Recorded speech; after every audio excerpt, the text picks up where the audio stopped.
안녕하세요. 최범균입니다. 오늘은 자바 21 주요 특징 세 번째로 가상 스레드, 버추얼 스레드에 대해서 소개하는 시간을 가져보겠습니다. 가상 스레드라는 걸 왜 도입했을까? 조금 고민해보면 IO 중심 작업, 여기서 처리량, 어떤 성능을 늘리기 위함이라고 생각하고요. 우리가 흔히 그 대표적인 IO 중심 작업의 예로 뭘 들 수 있냐면 DB를 사용하는 웹서버를 들 수가 있는데 이 웹서버는 DB와 통신하기 위해서 IO를 사용하죠. 이렇게 IO 중심 작업이 많은 서버에서 처리량을 늘리기 위해서 나온 게 가상 스레드다라는 거고요.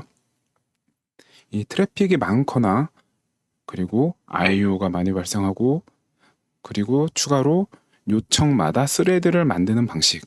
이 방식을 사용하게 되면 일단 스레드 자체가 메모리를 사용하기 때문에 많은 메모리를 사용하게 되고 또 스레드가 많아지고 IO가 발생하면 IO 이렇게 데이터를 받기 위해서 대기하거나 보내기 위해서 대기하는 그런 블러킹 되는 시간이 발생하잖아요.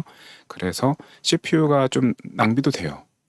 이러다 보니 스레드를 무한정 늘리고 싶어도 늘릴 수가 없고 꽤 많은 서버들은 스레드를 풀로 관리를 한단 말이에요.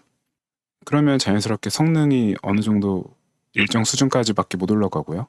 이런 한계를 어떻게 극복을 하냐? 보통 해결 방법은 두 가지 중에 하나를 쓰는 것 같은데 첫 번째는 비동기 IO를 사용하는 거예요. 우리 리액터 같은 거 대표적인 비동기 IO를 사용할 수 있게 해주는 도구인데 그런 것들을 사용하면 성능을 확실하게 얻어낼 수 있죠. 적은 스레드를 사용하면서요. 그런데 코드가 좀 보기가 쉽지가 않아요. 그리고 실행 흐름도 이렇게 단일 스레드가 쭉 실행하는 것과 다르게 단계마다 막 실행하는 스레드가 달라질 수도 있고요. 그래서 조금 뭔가 복잡하다. 성능을 얻기 위해서 복잡함을 취해야 되는 거죠. 반면에 이제 또 다른 방법은 경량 스레드하고 그 경량 스레드와 IO를 연동시키는 거예요. 이제 고 언어에 보면 고루틴이라는 게 있잖아요. 그 고루틴도 이런 방식일 텐데 자바에 드디어 이 방식이 들어온 거죠. 가상 스레드 문서를 보면 목적을 여러 개 기술해 놨는데 그 중에 이제 두 가지를 표시해 봤어요. 첫 번째는 요청당 스레드를 발생시키는 구조를 갖는 그 서버의 하드웨어 최적 사용.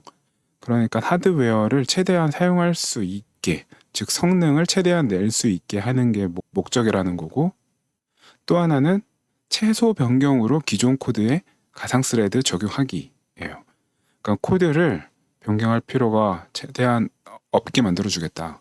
약간의 노력만으로 요것을 달성할 수 있게 해주겠다라는 게 가상 스레드를 만들게 된 목적인 거죠.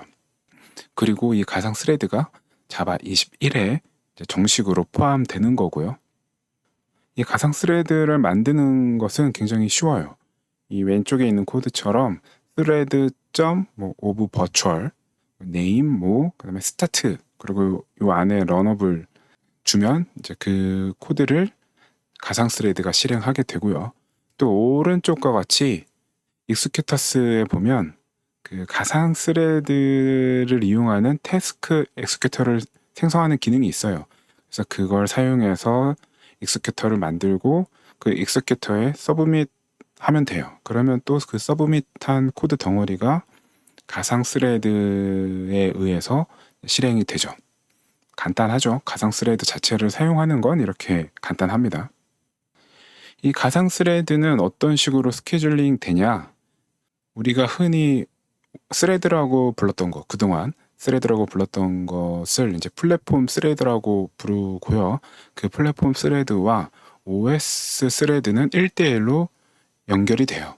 즉 OS 스레드 하나, 플랫폼 스레드 하나 이렇게 되는 거죠. 그리고 그 가상 스레드를 실행할 때 사용할 플랫폼 스레드를 풀 안에 만들어 놔요.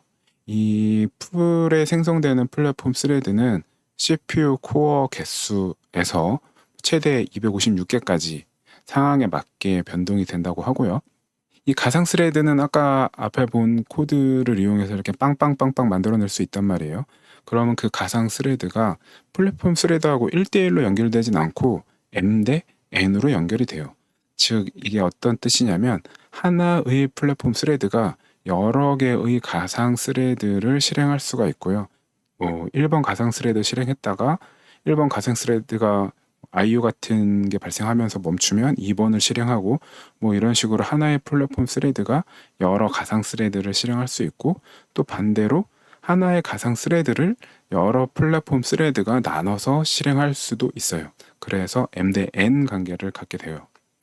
이때 가상 스레드를 실행하고 있는 플랫폼 스레드를 이제 캐리어 스레드라고 부릅니다. 이 가상 스레드에서 개인적으로 중요하다고 생각되는 지점은 바로 IO예요. 기존의 플랫폼 스레드는 IO 블로킹이 발생을 하면 스레드가 거기서 대기했단 말이에요. 즉 스레드가 하나가 낭비되는 거죠. 아무것도 못하고 있음에도 불구하고 스레드가 낭비되는 건데, 가상 스레드는 IO 블로킹이 딱 발생하면 캐리어 스레드가 다른 가상 스레드를 실행을 해요. 즉 캐리어 스레드가 플랫폼 스레드니까 그 플랫폼 스레드, OS 스레드를 블로킹하지 않는 거죠. 다시 IO 처리가 가능해지면 그때 가상 스레드를 이어서 실행해요. 그래서 이게 결과적으로 어떤 식으로 동작하게 되냐면, 코드 자체는 동기로 작성되어 있는데 실제 동작은 논블로킹 비동기처럼 이제 동작을 하는 거예요. 그러면서 성능상으로도 이제 많은 이점이 발생하게 되는 거죠. 우선 IO 블로킹이 발생을 했는데 그것을 캐리어 스레드가 이렇게 같이 대기하는 게 아니라 다른 가상 스레드를 실행하게 되는 거잖아요. 그러니까 IO 블로킹에 따른 대기 시간 낭비가 줄게 되는 거죠. 가상 스레드가 이제 훨씬 적은 거예요. 그리고 메모리 사용 같은 경우에도 플랫폼 스레드보다 가상 스레드가 사용하는 메모리가 적다고 하고요. 또 스케줄링 같은 경우에도 가상 스레드를 왔다 갔다 하기 위한 그런 컨텍스트 스위칭 비용 대비 플랫폼 스레드를 왔다 갔다 하기 위한 컨텍스트 스위칭 비용이 더 크다고 해요. 그래서 IO를 많이 사용하는 어플리케이션에서 가상 스레드를 사용하게 되면 스케줄링 부하도 줄고 메모리 사용도 줄고 IO 블로킹에 따른 CPU 낭비도 주니까 결과적으로 동일한 자원을 사용한다면 더 많은 성능, 즉 처리량을 낼 수 있는 거죠. 그런데 이런 가상 스레드를 사용할 때 이제 주의할 점이 있는데, 그건 뭐냐면 핀드, 고정되는 스레드가 발생할 수 있다는 거예요. 여기서의 이제 핀드는 뭐냐면 가상 스레드하고 캐리어 스레드가 이렇게 빡 고정돼 갖고 캐리어 스레드가 다른 가상 스레드를 실행하지 못하는 상황을 말해요. 이 핀드 스레드라는 게 이제 그런 뜻이고요. 예를 들면 그럼 이 핀드 스레드는 언제 발생하냐? 이 싱크로나이즈드 블럭 있잖아요. 우리가 어떤 동시 접근을 제어하기 위해서 사용하는 이 싱크로나이즈드 블럭에서 IO 블로킹이 발생하면 이 JVM은 가상 스레드를 캐리어 스레드에 고정시켜 버려요. 즉 그 캐리어 스레드가 다른 가상 스레드를 실행할 수 없게 되는 거죠. 그러면 당연히 이제 CPU 낭비가 발생되겠죠. 이 핀드 스레드가 언제 발생하냐? 이제 앞에 예를 들었던 싱크로나이즈드 블록 혹은 메소드에서 IO 같은 그런 대기 상황이 발생하면 그때 이제 출현을 하게 되고, 또 하나는 네이티브 메소드 혹은 포린 함수 요걸 사용할 때 발생한다고 합니다.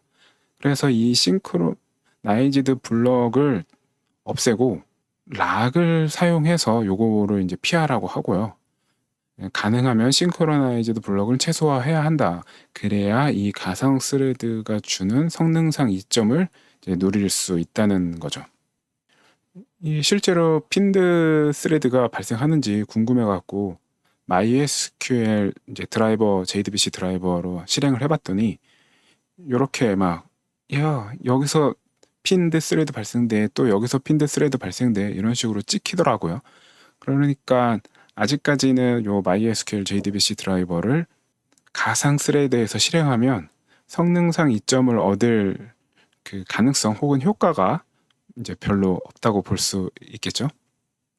이제 그 외에 그 스레드 로컬을 지원합니다. 이 자바에서 스레드 로컬은 굉장히 중요하죠. 여러 곳에서 중요한 목적으로 사용되고 있는데 이 스레드 로컬을 가상 스레드가 지원하기 때문에 기존 도구를 그대로 사용할 수가 있고요. 하지만 주의해야 할 점은 가상 스레드는 정말 많이 만들 수 있기 때문에 뭐 100만 개 뭐 이런 식으로 만들 수 있기 때문에 그 가상 스레드마다 스레드 로컬을 사용하면 그 스레드 로컬마다 메모리를 쓴다는 거고, 근데 그게 100만 개야. 이러면 제 아무리 작더라도 하나의 가상 스레드가 사용하는 그 스레드 로컬 메모리가 작더라도 개수가 많으면 많은 메모리를 쓰게 되는 거잖아요. 그래서 요거 주의해야 되고요. 가상 스레드는 이제 풀링할 필요가 없어요. 그냥 필요할 때마다 그때그때 만들어서 이제 쓰면 된다고 합니다. 그만큼 가상 스레드가 싸다는 거죠. 정리를 하면 우리가 코드를 수정하지 않고 성능을 늘릴 수 있게 됐다. 가상 스레드를 통해서요.